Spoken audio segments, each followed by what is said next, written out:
Now, give it your all!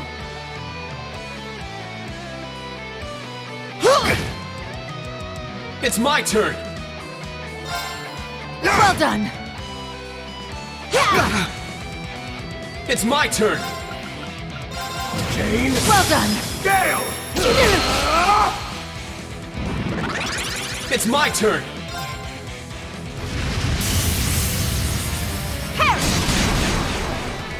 I'm up!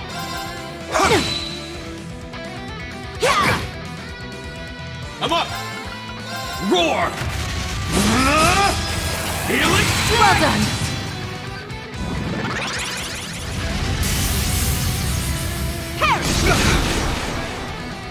I'm up! Crimson Slash! Well done! I'm up!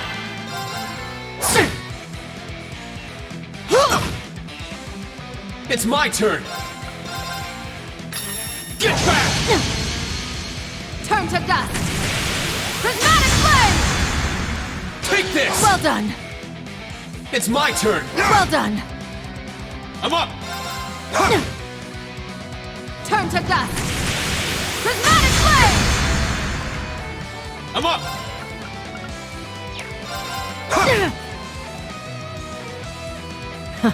Interesting. It's my turn! Kane. Gale.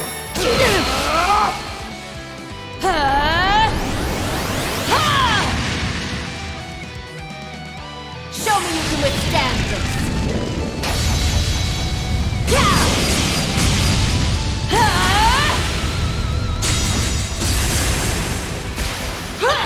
Your end comes! Ha! Rakshasa! Awesome!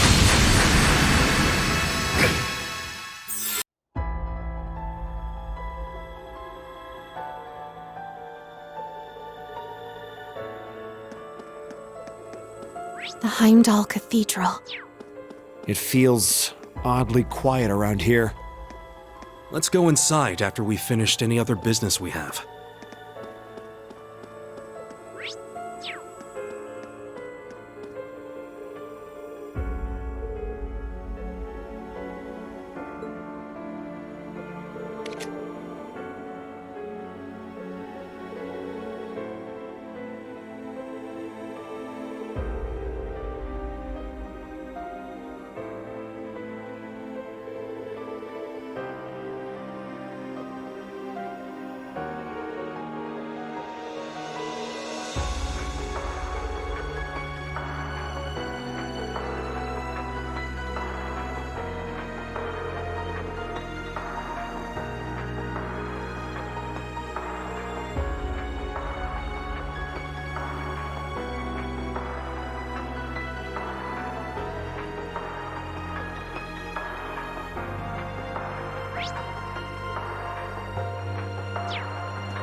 So, you've arrived at last.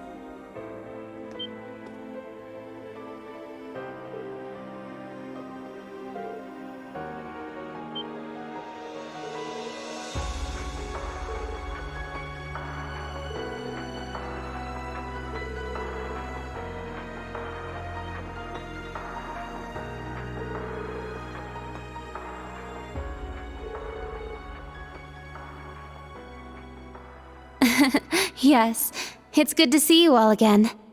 Please, come in. They're waiting for you just over there.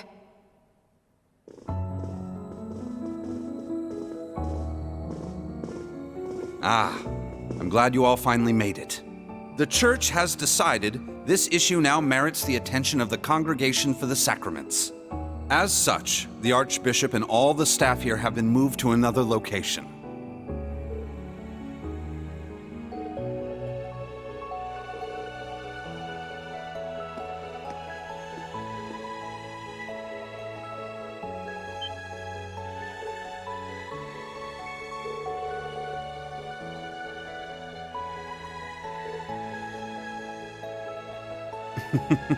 Thank you for all your diligence, Rosine. I'd feel much better if you were to stand watch over the front door now, just in case. Yes, understood. Leave it to me.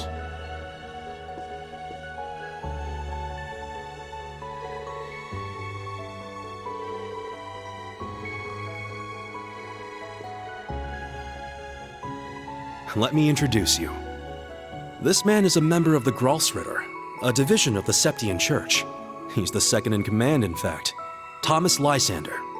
He holds the seat of Second Dominion and is sometimes known by his title, the Partitioner.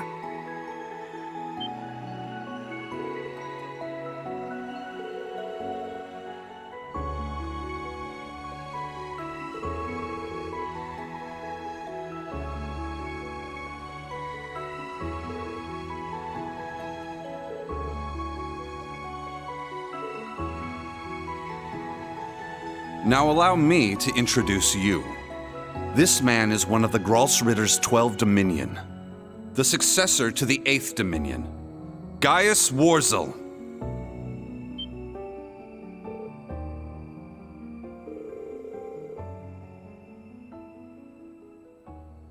Yeah, a lot happened all at once. After graduating from Thors, I returned to Nord and began observing the struggle between Erebonia and Calvert. However, I began to feel something dark and sinister carried on the winds of the plateaus. I consulted my father and the chief, and eventually my old teacher, Father Barkhorn, came to visit. You might remember the name. He was the traveling priest we chased after during the Civil War. But it turns out, he was also the 8th Dominion of the Gralsritter, with the title The Roaring Lion. He was an extremely skilled knight who investigated the Salt Pale in Northumbria and trained Brigadier General Bardius. Apparently, he was worried and came to Nord to check up on me.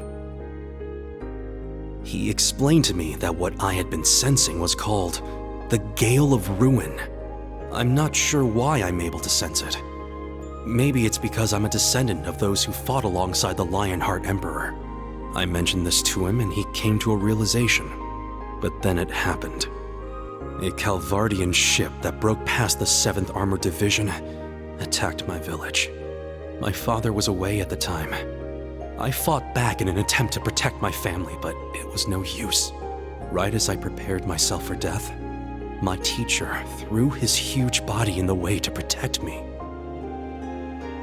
And as he lay there dying, he passed his stigma onto me. Across the nearly 1,000-year history of the Gralsritter, its highest-ranking members have each borne one of 12 sacred markings. This was one of those markings.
Grandmother!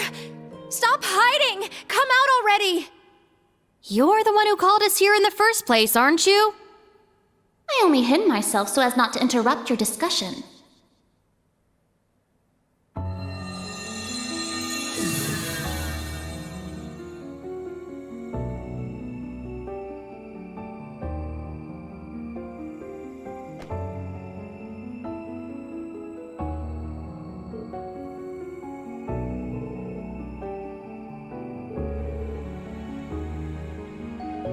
Indeed. But you may simply call me Rose. I had you all gather here for one reason. To explain to you the background between the Hexen clan and the Church.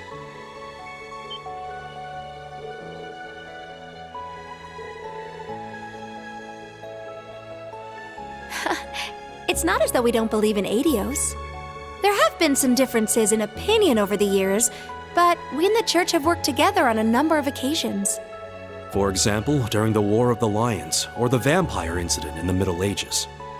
Not to mention the fight against the Dark Dragon 800 years ago. But all that was just Rose sticking her nose into other people's business.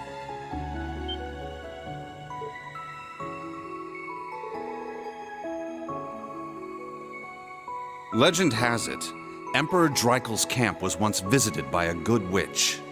And the novel Red Moon Rose features a vampire hunter affiliated with the Church who was, in truth, the true ancestor of the vampires.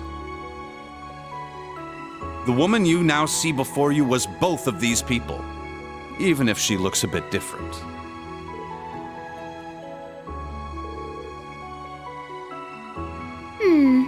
800 or so. However, you should know that my situation is somewhat unique. All other witches are normal humans. Except, of course, for the fact that they are all descendants of those who once guarded the Septarian of Fire.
beginning, this land housed two of the Septarian.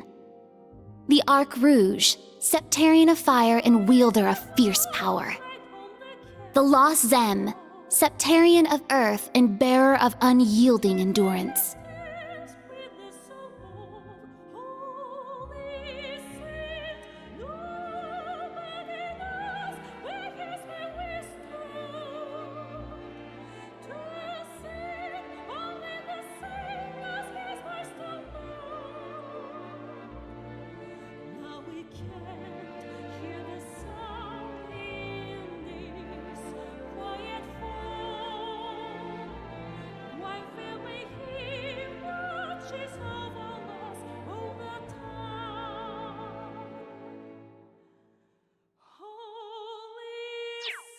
Each assumed the form of a colossal guardian and went about granting boons and performing miracles for its people.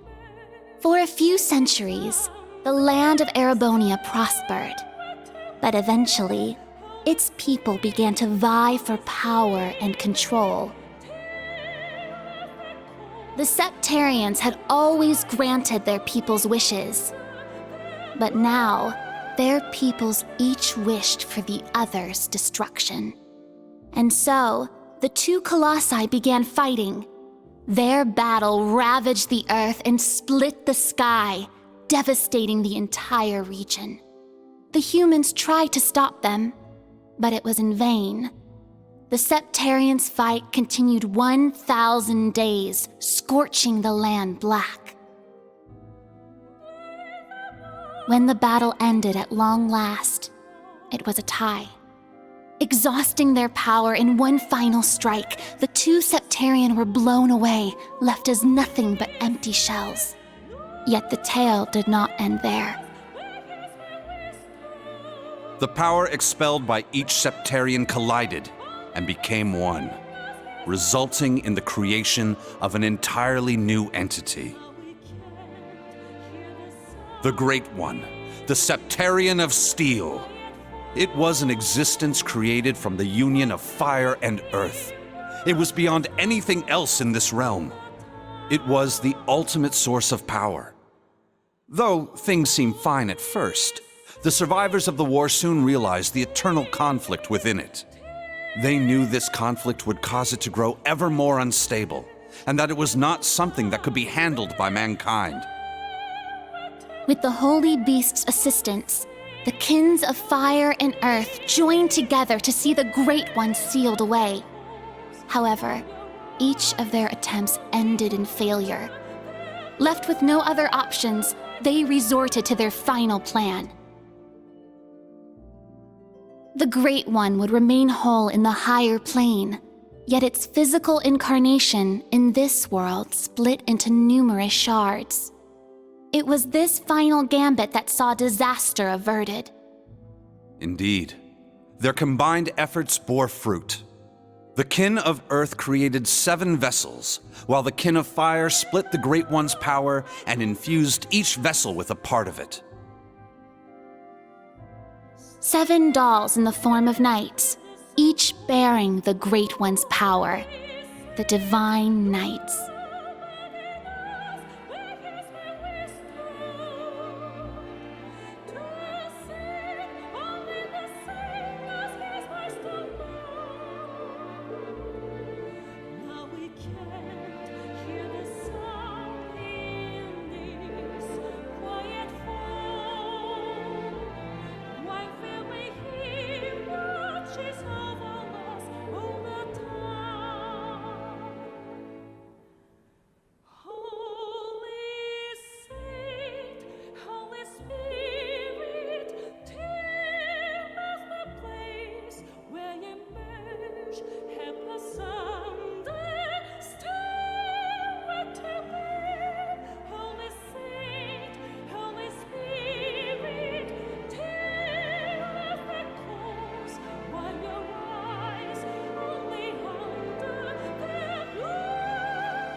900 years ago, Heimdall was a small city of only about 50,000 people.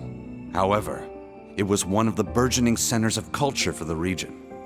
The Septian Church had finished construction on the Heimdall Cathedral, and there were plans to develop the city even further. But it was then the Dark Dragon appeared, blanketing Heimdall in miasma and transforming it into a city of the dead. Emperor Astorius chose to lead his people south and made St. Arc the new capital of Erebonia. In helping Emperor Astorius deal with this crisis, the Hexen clan and gnomes each suffered substantial losses. The Hexen clan lost its elder, and the gnomes their holy beast. And so ended their alliance. The final time they spoke would be a century later. It was when Emperor Hector awakened the Vermilion Knight to reclaim Heimdall from the Dark Dragon. He did so at the urging of the chief of the gnomes and the new elder of the Hexen clan, myself. However, the Emperor fell to the Dark Dragon's miasma, and the Vermilion Knight to its curse. The Emperor's son had the chief of the gnomes and myself seal the cursed knight deep below the Imperial Palace. That would be the last act our two clans performed together. I do not know why, but the gnomes cut off contact with our clan and hid themselves away. In the 800 years that followed, whenever war struck Erebonia, a divine knight would enter the stage, demonstrate its might, then vanish. I was certain the gnomes were involved, yet all we could do was guide awakeners on the proper course.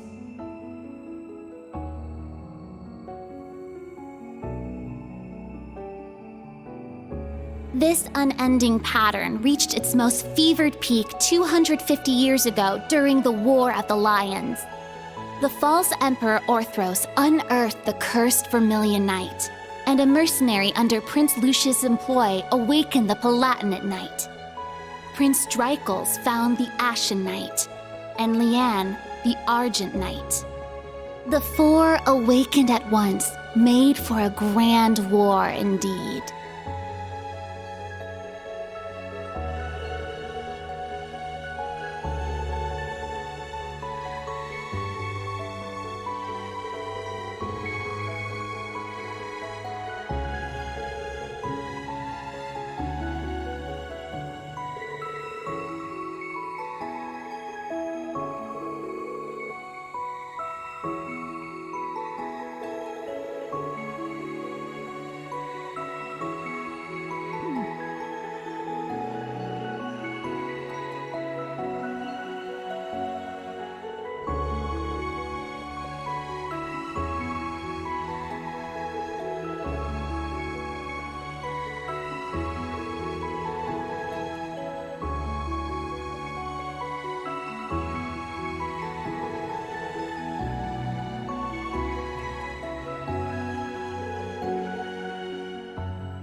When the sacrifice is made and the ancient blood flows, the path to the Grawl of Erebos shall open. When the tainted holy beast is pierced by the blade of World's End, and its blood fills the Grawl, the great twilight shall fall upon the land.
Muse? Is something the matter? Oh? You realize something? Right now, we need any straw we can grasp at. Anything at all could help, no matter how small. Yes, you're right. That term. Originator Zero. Could that be OZ, perhaps? That's what the Black Workshop called Millium and Altina. They're model numbers. OZ. What are you talking about? So you finally made it.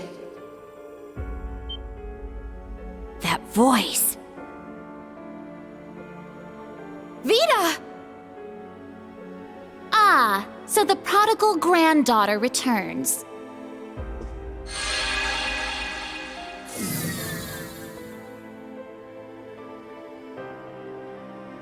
Misty, Vita! I heard you had been acting on your own. Nice to see you again, Grandmother. Emma, Celine, and Class 7, too. And thank you for mediating, Mr. Lysander. Oh, don't even mention it. It always breaks my heart to see a family torn apart so.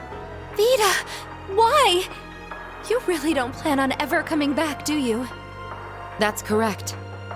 As I said before, my allegiance will forever lie with the Grandmaster. I can't return to you and Grandmother. I can never go back to the way I used to be. Just like the Steel Maiden. Seriously, who even is this Grandmaster person? I have no clue. But it is clear she is quite taken with them. So do tell, Vita. If you have not decided to return to us, why show yourself now? Has Ouroboros finally decided upon its course of action? Yes. After our experiments with the 3 ions, the 6 other Anguis came to a unanimous decision. They decided to ignore my warning. They will work with the Chancellor and the Gnomes to bring about the Great Twilight, completing the Phantasmal Blaze plan. That's... So that's how it is. The reason Ouroboros was so quiet the past month wasn't because they left Erebonia. It was to carry out their plan, and determine whether they should work alongside enemies and traitors. How can that be? If that were the case, it means... They're all our enemies? Is this? It's not the cathedral's bell. Huh? I think I recognize it from Crossbell. You do? Yeah, I'm sure of it. I remember hearing it right before the incidents in Crossbell, when we were still independent. Oh! The one from the museum! The bell from Stargazer's tower? But the sound's coming from a different direction than the museum. The Phantasmal Blaze plan. What a fitting name. I wonder how much of this she foresaw. That is quite enough mumbling to yourself. If you know what is going on, show us! It'll be a bit tough without Grianos. I'll need your help, Grandmother. Emma, Celine, you too. Yes! Ugh, I'm not your slave.